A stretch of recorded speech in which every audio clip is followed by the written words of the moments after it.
Okay, great. Well, let's go for a walk then, if you'd like. I'll take this off and see if we can't walk it along. I think it runs the smaller one. Okay. All right, well, as you have seen, this is our general research room. In this room, we share this room with genealogists who work with the Division of Vital Records, and they handle birth, death, and marriage records. So in this room, you can bounce back and forth between birth, death, and marriage records statewide and other archival records. And we will get into what those archival records are. But we find that researchers like to be able to pin down a human being and then come back and put it into a historical context. Right this way, please.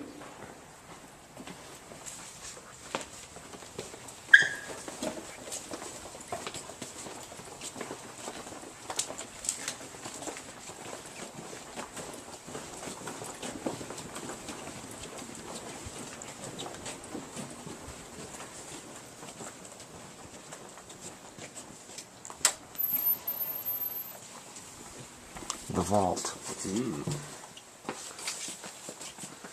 Wow. Now, for me, this room here is the center of the universe. Everything in the universe revolves around this room. These are the treasures of the state of New Hampshire. So, in this room, we keep all of the very fragile records.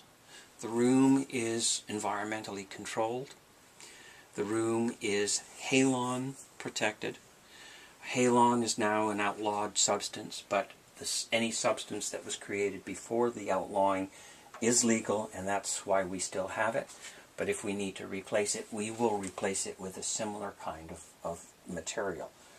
Halon essentially is a white powder that will come out and absorb oxygen so that a fire cannot burn. There's no water in this room. So obviously, if you hear the fire alarm and you see a white powder being sprayed into this room, I would ask that you leave immediately, and I will be on the other side of that door counting your noses as you come through. Regardless of how fast, I'll be fast. I had a group of legislators here, and they were giving them this sort of the same tour. And I just had gotten through telling them about this halon system when the device overhead here came on. And it startled the heck out of them because it's an air conditioner. I believe that this is the air conditioner that George Washington used when he visited this state. But it comes on with a and the legislators were pushing and shoving, get out of my way, get out of my way, I'm going to be the first one out, get out. And I said, no, that's just the AC. The white powder is the giveaway. So, don't panic. Just go ahead and leave. In this room, we've got all kinds of records. Some of which will be of little interest to you in your teaching, but it might be of interest to you personally, or to some of your students personally. For example, over here, in this volume, is the oldest document that we know of in this building. And it dates from 1631. And it is the actual document. What it is the archivists have taken a piece of acid-free paper and they have cut a window out of it just slightly smaller than the document size. And then with an acid-free paste, a rice paste, they have glued it in, just tacked it in around the corners so that you can actually see both sides of the document. One thing an archivist tries to do is to try to do no harm to a document.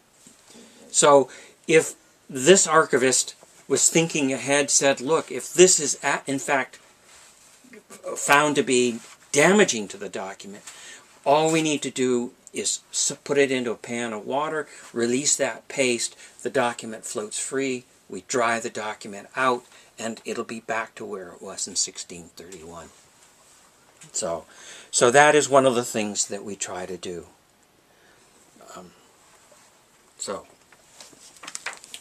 The interesting thing is that this document, the oldest one that we have, is a bill. I find that interesting. You know, please give me money.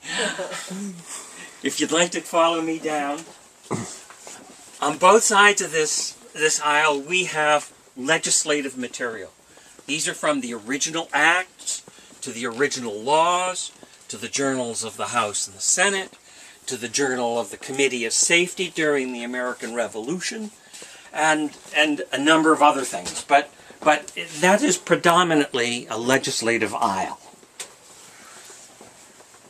Now, what I want to show you here, just very quickly, because it's not really a part of what you're here for, but as you remember, we had,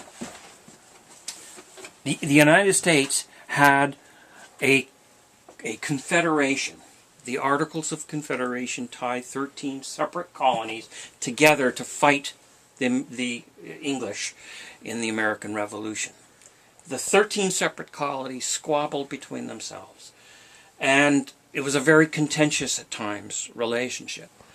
So what they did was they decided they would try to manipulate or massage those articles of agreement to make things better. But unfortunately, the committee went beyond their charge and actually designed an entirely new government that was a much more centralized government, a much stronger government, a federal government rather than a confederal government. And it had to be ratified by 9 of the 13 states. And this particular document right here is the ratification of that document by the state of New Hampshire. Now, you should know that New Hampshire was the 9th state to ratify that document. So, New Hampshire was the state that actually made that document into a legal functioning document. You should also know that that document is currently the Constitution of the United States of America. One of the supreme documents in the history of the world, looked up to by just about every nation, whether they love us or hate us, they still love our Constitution. And this is the ratification of that by New Hampshire. And it's the document that kicked it into legal effect. Now what it is at the very top is one paragraph that says, we hereby ratify it. I mean, think about that. Your choice is, do we ratify it or don't we? We can't say, well, we'll take parts of it and not other parts, because you got to have agreement. Got to have agreement between the 13 colonies. So it was such a close battle in New Hampshire that the people that were pushing for the passage of this said, look, we'll take a compromise. We will compromise. If you will ratify it, then tell us what needs to be improved. And we will make an effort to improve it. So New Hampshire has listed 12 items that says these need to be improved for us to feel better about this document. We're ratifying it, but we'll be better if you address these issues. Some of the other states also did this, contributed. And what happened was then that the committee, after this document was ratified, the committee looked at those exceptions and drew up 12 proposed amendments, which they then distributed to the 13 states and said, please ratify these. And this is the document that they sent out to New Hampshire. This is the actual document. It's on an animal hide, and it's written with a quill pen. And it's a proposed set of amendments. 10 of these passed, were ratified by enough states, and became our, what do we call it? Bill of Rights, exactly. By the way, an 11th one has passed. It was passed 200 years later. In 1992, it has to do with Congress voting themselves a raise. So now 11 of these 12 proposals have been passed and are part of the amendment. But the 10 that were first are our Bill of Rights. So I just wanted to show you these documents. I find these documents very exciting. And to think that these are the real things and not just an imitation or a reproduction is incredible.